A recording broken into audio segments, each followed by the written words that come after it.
আওয়ামী লীগের ভবিষ্যৎ কোথায় দাঁড়িয়ে? আগামী দিনে কি ফিরতে পারবে আওয়ামী লীগ? কোন ব্যর্থতার জেরে রাজনীতির ময়দান থেকে সরে গেল একসময় শক্তিশালী দলটি?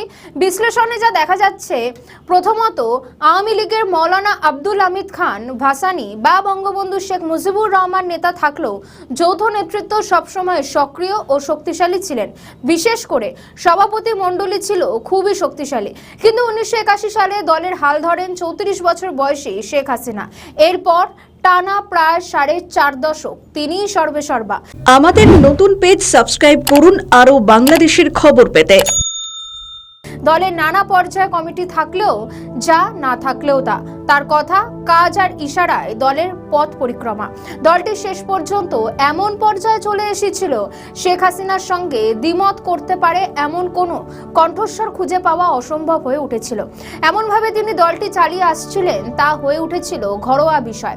কাকে কখন ওঠাবেন, কাকে কখন নামাবেন, কাকে বহিষ্কার আর কাকে দলে স্থান দেবেন, কাকে মন্ত্রী করবেন, মেয়র করবেন, রাষ্ট্রপতি করবেন, তার কাছ থেকে ঘোষণা আসার আগে পর্যন্ত কারো পক্ষে জানা সম্ভব ছিল না।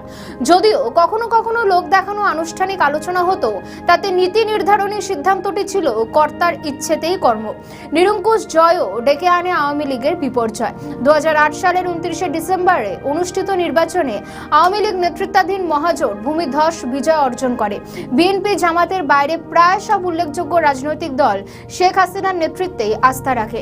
দেশের তরুণ প্রজন্ম, বিশেষত 2008 সালে প্রথমবার ভোটাররা বিপুল সমর্থন দেয়। নির্বাচনে আওয়ামী লীগের মহাজোট 300 আসনের মধ্যে জিতেছিল 230 আসনে। মহাজোট শরিক জাতীয় পার্টি জিতেছিল আরও 27টি আসনে। জামাত বিএনপি জোটের আসনের সংখ্যা ছিল 32, জামাত সাকুল্যে 3। নির্বাচনে জিতে 2009 সালে গঠিত সরকারের জাতীয় পার্টি ছাড়াও ছোট শরিকরাও মন্ত্রিসভায় স্থান পেয়েছিল। দেশের ও দেশের বাইরের সামগ্রিক রাজনৈতিক আবহ শেখ হাসিনার নেতৃত্বের অনুকূলে ছিল। কোনো দেশ পুনর্গঠনের জন্য নেতৃত্বের সামনে গুরুত্বপূর্ণ অনুষঙ্গের মধ্যে অবাধ জনসমর্থন, অনুকূল গণতান্ত্রিক প্রেক্ষাপট, ইতিবাচক আন্তঃরাষ্ট্রীয় যোগাযোগ, ভারসাম্যমূলক পররাষ্ট্রনীতি আর প্রয়োজনীয় অর্থের প্রবাহ বিশেষ ভাবে উল্লেখ্য। শেখ হাসিনার সামনের সবকটি সুযোগ কানায় কানায় অনুকূল ছিল, কিন্তু করুণ পরিণতির বীজটিও সম্ভবত এরকম বিরল অনুকূল পরিস্থিতির মধ্যেই নিহিত ছিল।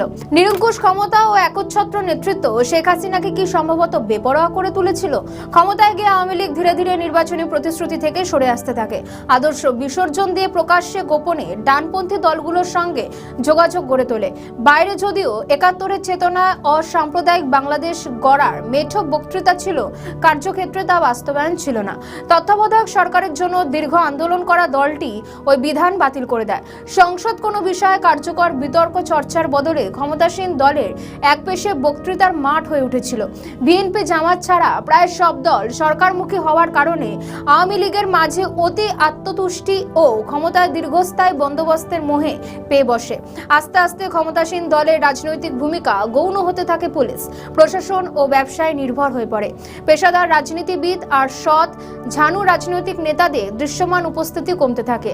দল এবং সরকারের সুযোগ সন্ধানী মানুষের ভিড় বাড়তে থাকে। নিবেদিত প্রাণ কর্মী ও সমর্থকদের চাওয়া থেকে দল দূরে সরে যেতে থাকে। দল ও সরকারের বড় অংশ দৃশ্যে ও অদৃশ্যের দুর্নীতিতে জড়িয়ে পড়ে। কিন্তু প্রশ্ন, সম্প্রতি রাজনৈতিক প্রেক্ষাপটে আওয়ামী লীগের প্রত্যাবর্তনের যথেষ্ট সুযোগ রয়েছে। শেখ হাসিনা কি পুরনো ভুল থেকে শিক্ষা নিয়ে ঘুরে দাঁড়াবেন?